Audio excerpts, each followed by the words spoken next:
আপনি আল্লাহর থেকে অনেক দূরে সরে গিয়েছেন, অসংখ্যবার আল্লাহর অবাধ্যতা করেছেন, ভুল করে তওবা করেছেন, কিন্তু এরপর আবার ফিরে গিয়েছেন পাপ কাজে। আশেপাশে মানুষের রোজা রাখা, নামাজ পড়া, দান সাদাকা করা দেখে আপনার মনে হচ্ছে আপনি তো ভালো মানুষ নন। আপনার মতো গুনাহগার ব্যক্তিদের জন্য তো রমাদান মাস নয়। আপনাকে উদ্দেশ্য করে আল্লাহ কি বলেন? কুল ইয়া ইবাদিয়াল্লাযী আসরাফু আলা আনফুসিহিম, বলো, হে আমার বান্দারা, তোমরা যারা নিজেদের প্রতি অবিচার করেছ, লা তাকনাতু মির রাহমাতিল্লাহ, আল্লাহর রহমতের ব্যাপারে নিরাশ হয়ো না। ইন্নাল্লাহা ইয়াগফিরুয যুনুবা জামিআ, নিশ্চিতভাবেই আল্লাহ সমস্ত গুনাহ মাফ করে দেন। ইন্নাহু হুয়াল গফুরুর রহিম, তিনিই তো অত্যন্ত ক্ষমাশীল ও পরম দয়ালু। রমাদান মাসের এই শেষ প্রান্তে এসে সবচেয়ে বড় যেই ভুলটা আমরা করতে পারি তা হলো দোয়ার ব্যাপারে নিরাশ হওয়া। আমি যখন মনে করি আমি গুনাহগার, আমি খারাপ কাজ করি, আমি আল্লাহর থেকে দূরে সরে গিয়েছি, তাই আল্লাহ আমার দোয়া কবুল করবেন না, তখন আমি আমার গুনাহকে আল্লাহর রহমত এবং ক্ষমার চাইতে বড় করে দেখছি।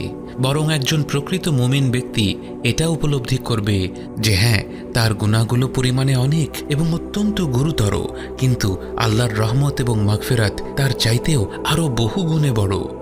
আমরা নিজেদেরকে বলি আমার কোনো আশা নেই, আর আল্লাহ আমাদেরকে বলেন লা তাকনাতু মির রাহমাতিল্লাহ, আল্লাহর রহমতের ব্যাপারে নিরাশ হয়ো না।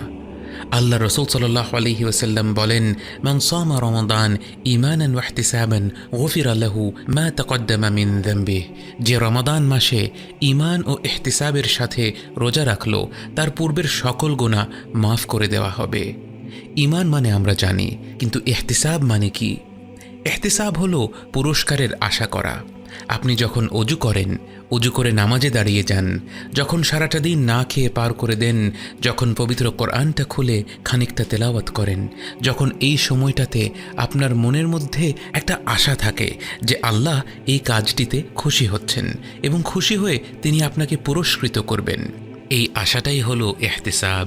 এবং এই আশা থাকাটা প্রতিটি ইবাদতের জন্য অত্যন্ত গুরুত্বপূর্ণ। যে ব্যক্তির মনে এই পুরস্কারের আশাই নেই, সে আসলে আল্লাহর রহমতকে ছোট করে দেখছে। অথচ আল্লাহর রহমত হলো অসীম, এবং আল্লাহ বলেন ইন্না রাহমাতি তাগলিবু গদাবি, নিশ্চয়ই আমার রহমত আমার রাগকে অতিক্রম করে। রমাদানের এই শেষ প্রান্তে এসে আমরা সকলে হাজার মাসের চেয়ে উত্তম রাত্রিটিকে খুঁজছি। ফরজ ইবাদত, সুন্নত ইবাদত, নফল ইবাদত দিয়ে আমরা শেষ 10টি রাত জাগিয়ে তোলার চেষ্টা করব। যে যার সাধ্যমতো চেষ্টা করব এই রাত্রিগুলিতে বেশি বেশি ইবাদত করার, এবং এসব ইবাদতের সাথে যেন আমরা অবশ্যই মন খুলে দোয়া করতে ভুলে না যাই। এবং দোয়া করার সময় নিশ্চয়ই আমরা নিজেদের গুনাহের জন্য অনুশোচনা বোধ করব, তবে এটাও মনে রাখব আল্লাহর রহমত অনেক বড়, এবং তিনি আমাদের উপর তার রহমত বর্ষণ করার জন্যে অপেক্ষা করছেন। তিনি আমাদের চাওয়ার জন্য অপেক্ষা করছেন। তিনি আমাদের ভুলগুলো সম্পূর্ণভাবে নিশ্চিহ্ন করে দেওয়ার জন্য অপেক্ষা করছেন। আমরা কি তার কাছে বুকে আশা বেঁধে মন খুলে চাইতে পারবো? আমরা কি তার কাছে ফিরে আসতে পারবো?